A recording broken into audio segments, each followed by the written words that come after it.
Kemerdekaan. Yohanes 8 ayat 36. Jadi apabila anak itu memerdekakan kamu, saya benar-benar merdeka. Hanya Yesus yang bisa memerdekakan dan benar-benar merdeka. Kemerdekaan bukanlah satu perasaan. Kemerdekaan bukanlah satu rencana. Kemerdekaan itu adalah kenyataan kehidupan. Seorang yang diperbudak tahu betul kenyataan hidup yang diperbudak. Seorang yang merdeka tahu betul dan menghidupi kenyataan hidup yang merdeka. Hanya ada dua pilihan di dunia ini, merdeka atau diperbudak. Dan kita tidak bisa melepaskan diri daripada yang memperbudak kita. Saudara kasih dalam nama Yesus, kalau kita melihat saudara dalam hidup kita, apapun yang kita kerjakan, kalau itu jatuhnya bukan untuk kita nikmati. Kita tidak bisa menikmati pekerjaan kita. Maka kita tahu betul bahwa sesungguhnya kita pun masih ada dalam jajahan.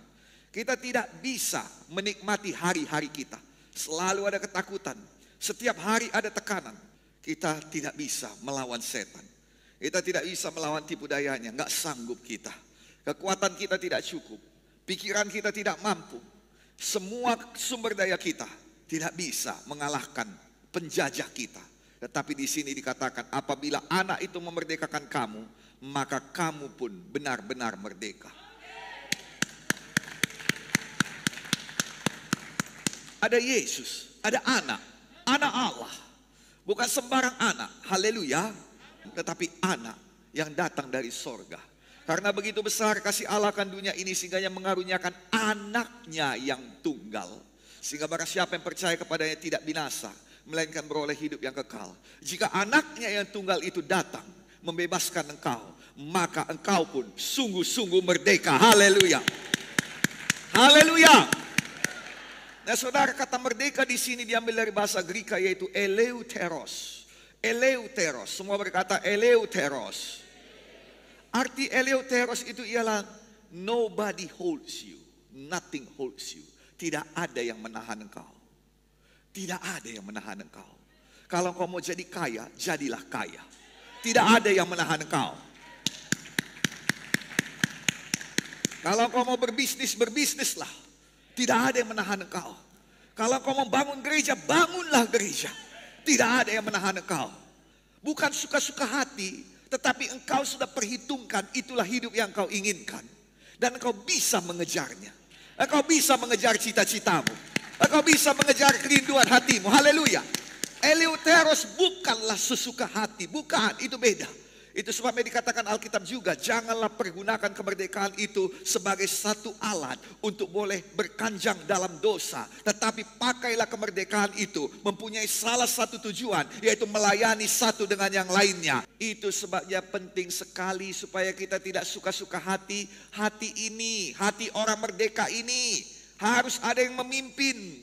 Itu juga arti eleuteros, menjadi pemimpin. Karena tidak ada lagi yang menyuruh engkau. Tidak ada lagi yang menekan engkau. Tidak ada lagi yang memerintah engkau. Engkau harus jadi pemimpin. Pemimpin yang membawa orang lain pada kebebasan. Pemimpin yang mengatur hidupmu supaya engkau sampai kepada maksud dan panggilan Tuhan. Pemimpin yang hatinya terpaut kepada Tuhan. Bukan suka-suka hati, tetapi hatinya terpaut pada Tuhan dan bisa mengarahkan hatinya pada maksud dan kehendak Tuhan. Itulah kemerdekaan yang sejati. Haleluya. Inilah yang diminta oleh Yosua.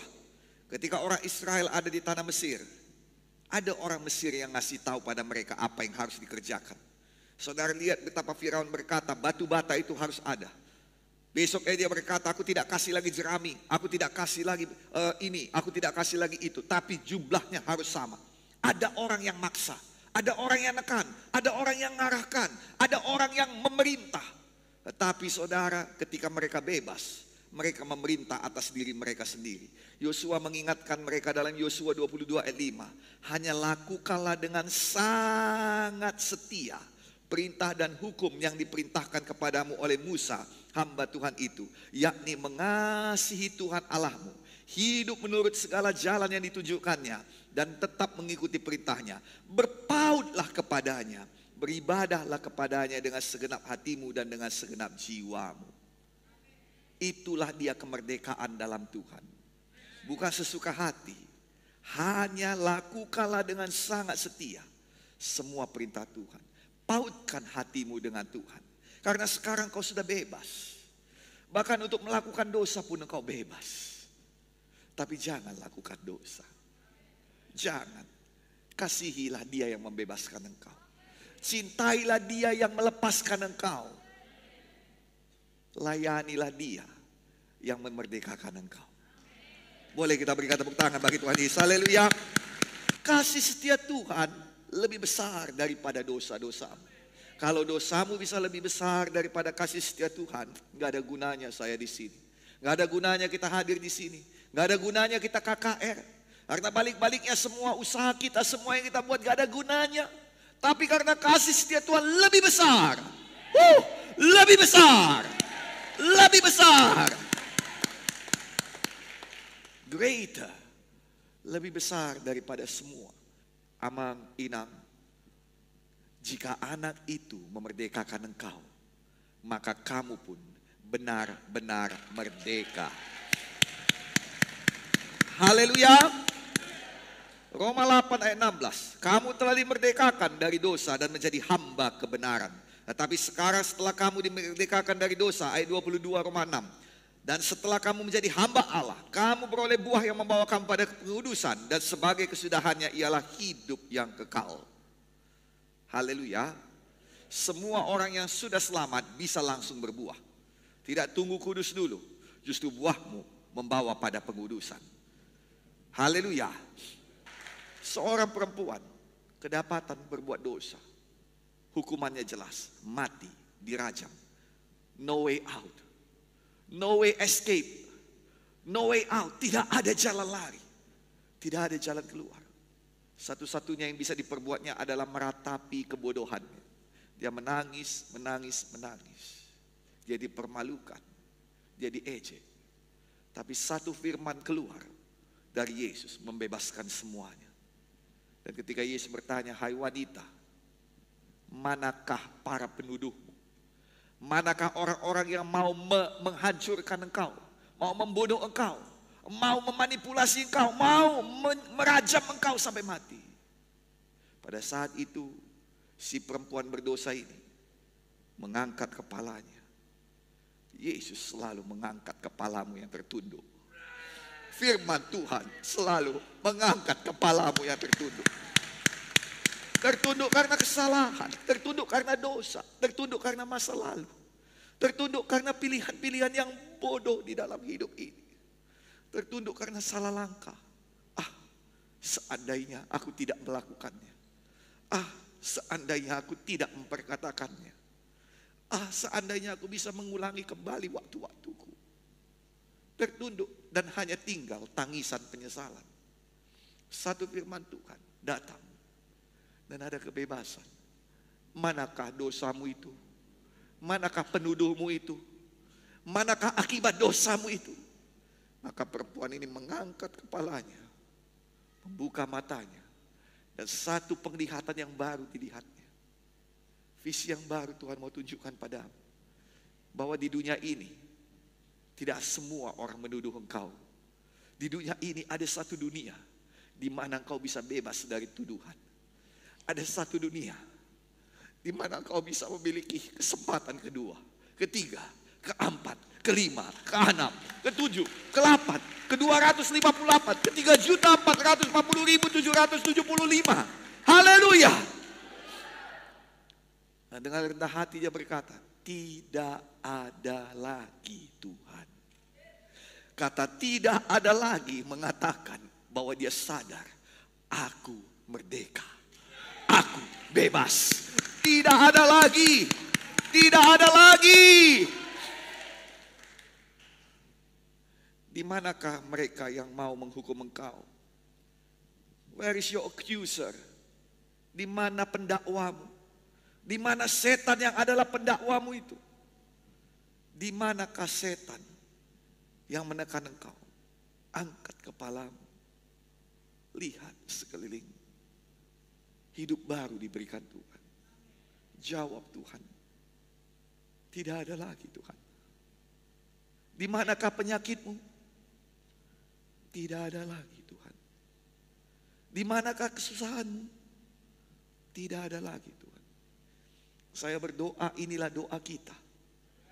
Karena jika anak membebaskan engkau, maka kamu pun benar-benar merdeka.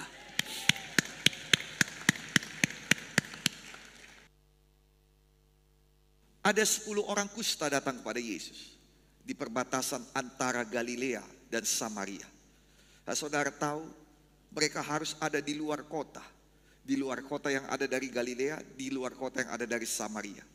Dan ternyata saudara, lebih banyak orang kusta yang berasal dari orang Yahudi daripada yang dari Samaria. Dengarkan baik-baik, hati-hati. Jangan sampai lebih banyak orang kusta di gereja daripada di luar sana. Itu harus dihapus. Kenapa? Dengarkan baik-baik sebabnya. Yang mengerti katakan haleluya. Haleluya. Nanti saudara baca dalam Lukas. Dalam Injil Lukas pasal 17. Injil Lukas pasal 17 saudara. Dikatakan saudara bahwa ada 10 orang kusta di perbatasan Samaria dan Galilea. Ketika Yesus mau memasuki satu desa, mereka sedang di luar desa. Dan orang-orang kusta ini 10 di antara mereka datang dan memohon dengan sangat kepada Yesus. Tuhan, sembuhkan kami. Nah saudara, berkali-kali saya bawakan cerita ini pada saudara. Cara Tuhan menyembuhkan beda dengan cara dunia. Beda dengan cara mereka. Yesus memperhadapkan mereka kembali kepada imam-imam. Nah saudara tahu itu tidak mudah bagi mereka. Karena imam-imam ada dalam kota. Dan setiap kali mereka masuk dalam kota, mereka harus memperkenalkan diri mereka sebagai orang yang terkutuk dan orang najis. Mereka harus berteriak, najis, menyingkir. Najis, menyingkir. Saya orang najis, menyingkir. Lihatlah betapa dosa dan juga betapa penyakit, betapa kemiskinan, betapa setan mau mempermalukan engkau. Yang mengerti katakan amin. Yang mengerti katakan amin. Nah, lihat baik-baik. Ada orang-orang juga yang mau mempermalukan, yaitu orang Farisi, orang Saduki, ahli, yang mana mereka membawa perempuan yang kedapatan berdosa itu dan mempermalukannya di depan semua orang. GKII bukan gereja yang mempermalukan. Saya ulangi sekali lagi, berubahlah. GKII bukan gereja yang mempermalukan. Haleluya. Saudara, 10 mereka, 10-10-nya memberanikan diri, mempermalukan diri mereka. Najis, demi apa? Demi melakukan firman. Dengarkan. Kadangkala demi kesembuhan kita, kita rela melakukan apa saja. Sebenarnya itu dilihat Tuhan sebagai iman, karena kita melakukan firman. Tetapi setelah itu apa yang terjadi? Dan ketika mereka berkata najis, najis, najis. Mungkin satu orang lewat dan berkata, ngapain kalian niru-niru orang kusta? Kami orang kusta. Penipu, gak cocok kalian jadi orang kusta. Mana ada kalian kusta? Kami tahu kayak mana orang kusta. Terkejut mereka. Akhirnya mereka melihat. Alkitab berkata di tengah jalan, semua telah sembuh. Mereka terkejut. Saya bisa bayangkan, itulah yang dikatakan Yesaya pasal 60. Maka engkau akan berbesar hati. Maka engkau akan terkejut dan berbesar hati. Kenapa? Hal yang sudah lama kau rindukan didatangkan Tuhan kepadamu. Haleluya. Oh, saya bisa bayangkan betapa 10-10-nya. Look at you, lihat, lihat. Dan mereka lihat.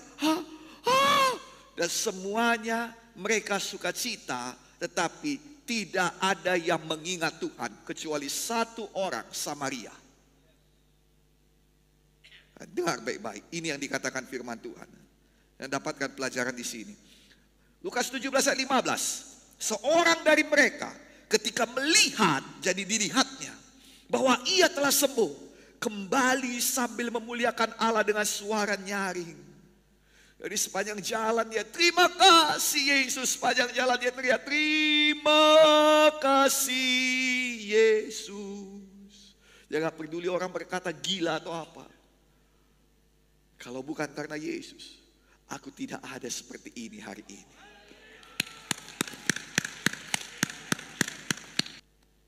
Dan dia berteriak dengan suara nyaring. Semua orang pasti perhatikan.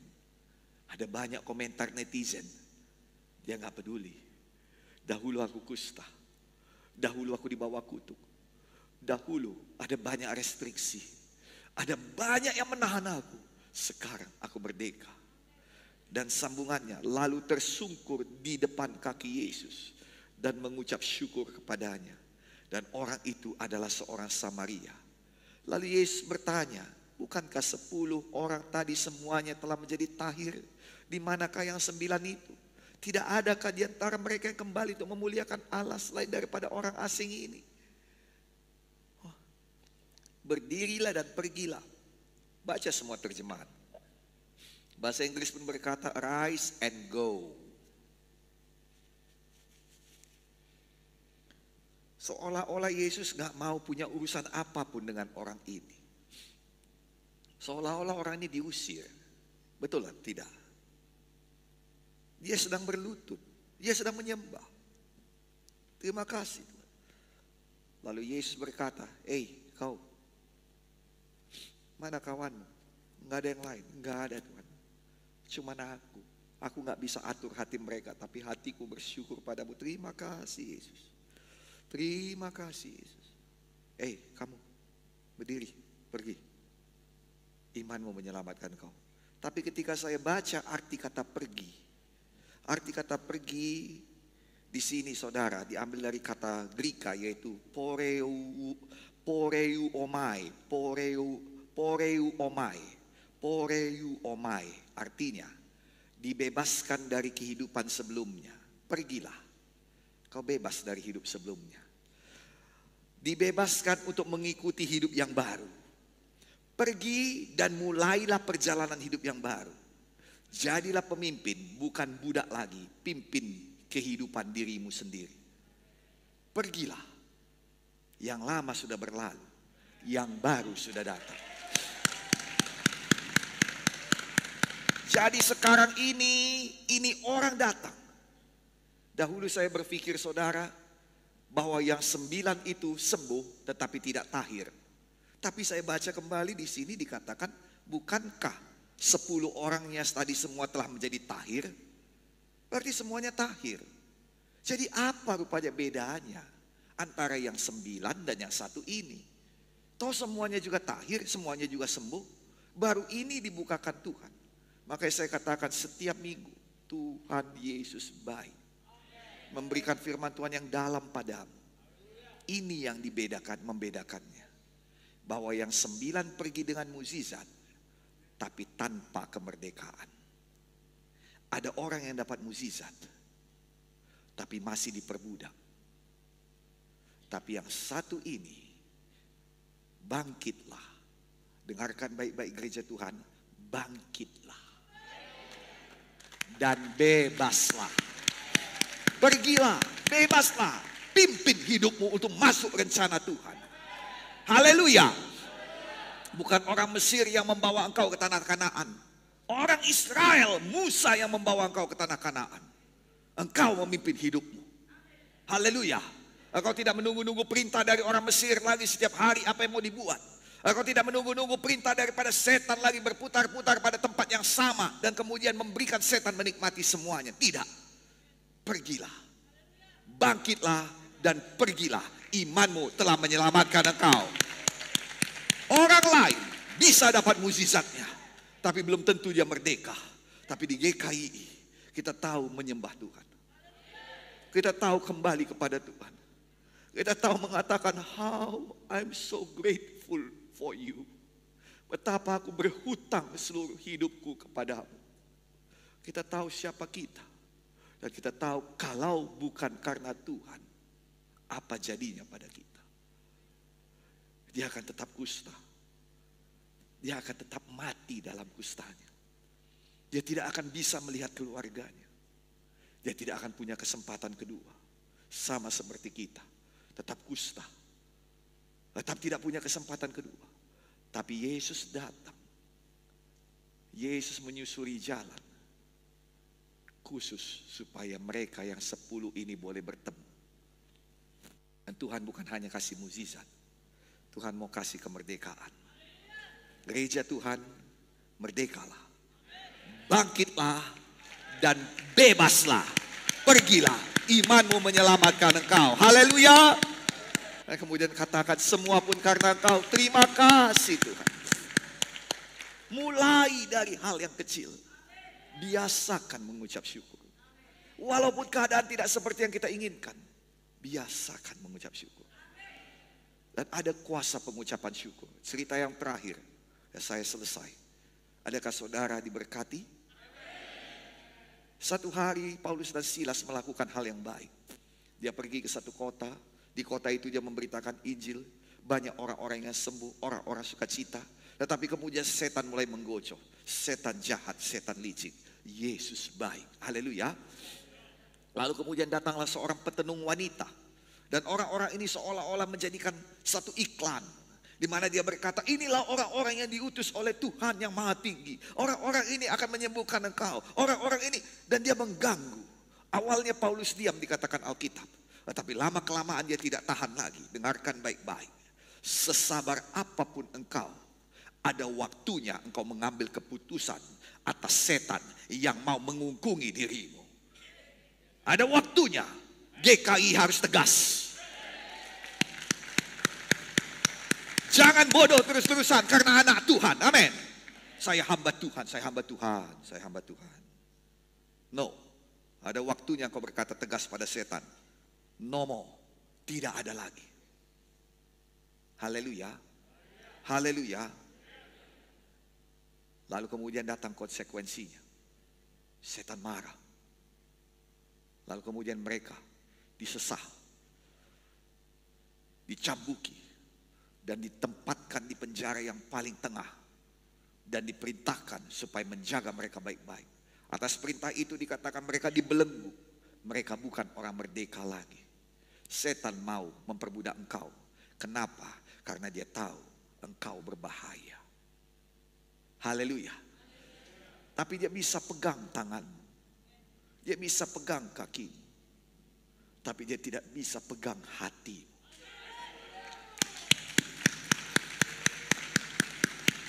Mungkin dia bisa pegang uangmu. Mungkin dia bisa pegang keluargamu.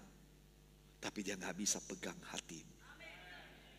Makanya biasakan hati ini melekat sama Tuhan. Apapun yang jadi melekat kepada Tuhan. Haleluya. Haleluya. Itu semua yang dimulai daripada meninggikan Tuhan. Lihat Paulus dan Silas meninggikan Tuhan. Maka apa yang terjadi? Saya sambung sedikit lagi. Dengar baik-baik. Kira-kira tengah malam Paulus dan Silas berdoa dan menyanyikan puji-pujian kepada Allah, dan orang-orang kumpulan lain mendengarkan mereka. Akan tetapi terjadilah gempa bumi yang hebat, sehingga sendi-sendi penjara itu goyah. Dan seketika itu juga terbukalah semua pintu dan terlepaslah belenggu mereka semuanya. Dengar baik-baik. 3 hal yang terjadi. Perhatikan perkataan. Gempa bumi yang menggoyangkan sendi-sendi penjara sehingga terbukalah semua pintu dan terlepaslah belenggu mereka semua. Yang pertama sekali, ada gempa bumi yang hebat. Dan saudara tahu, gempa bumi tidak pernah menyasar satu bangunan. Kalau ada satu daerah yang kena gempa bumi, maka satu daerah itu habis oleh gempa bumi. Betul atau tidak? Betul atau tidak? Tetapi gempa bumi yang satu ini, gempa bumi istimewa. Kenapa? Karena dia datang dari orang yang hatinya melekat kepada Tuhan. Dia datang dari orang yang memuji dan menyembah Tuhan. Dia datang dari orang yang hatinya tahu berkata, Yesus aku cinta padamu. Dia datang dari orang yang tahu berterima kasih kepada Tuhan. Walau situasi dan keadaan tidak mengizinkan, tidak memberikan alasan, tidak memberikan sebab untuk memuji Tuhan. Tapi hati ini selalu menemukan sebab untuk dapat memuji Tuhan. Terima kasih Tuhan. Oh, I love you because you love me first. Haleluya. Walau situasi tidak memberikan alasan untuk memuji Tuhan, hatimu menemukan alasan untuk memuji Tuhan. Itu hati yang dicari Tuhan. Haleluya. Saya berdoa bahkan malam ini hatimu menemukan alasan untuk berteriak, untuk memuji Tuhan. Terima kasih Tuhan. Haleluya. Itu bukan gempa bumi biasa. Gempa bumi ini hanya menyasar satu bagian, yaitu sendi penjara. Kenapa mesti penjara? Karena penjara itulah yang memenjarakan orang yang dikasihi Tuhan. Penjara itulah yang mengungkungi mereka. Penjara itulah yang menjajah mereka. Dan Tuhan tidak mau orang yang memuji menyembah Dia terjajah. Pergilah dengan selamat. Imanmu menyelamatkan engkau. Haleluya. Bangkit dan pergilah, imanmu menyelamatkan engkau. Ada kebebasan setiap kali saudara berlutut sembah Tuhan. Sebab Injil yang adalah kebodohan bagi dunia adalah kekuatan Allah yang menyelamatkan. Tahukah saudara, kata menyelamatkan itu artinya bukan hanya menyelamatkan, tetapi artinya memperkaya. Artinya juga menyembuhkan. Artinya memberikan damai sejahtera. Tahukah saudara, inilah maksudnya ketika saudara punya kunci Daud. Pintu-pintu dibukakan. Bukan cuma satu pintu saja. Bukan hanya selamat lalu miskin-miskin. Tidak, semua terbuka. Semua terbuka. Engkau bisa masuk ke sana. Engkau bisa masuk ke sana. Tapi itu dimulai daripada hati yang bersyukur. Saya sudah merdeka.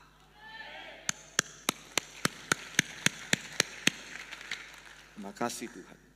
Saya ajak saudara hari ini, jadilah gereja yang bersyukur. Kita sudah merdeka. Ada Tuhan di sini. Maukah saudara sama-sama datang pada Tuhan? Yuk mari kita bangkit berdiri sama-sama. Haleluya.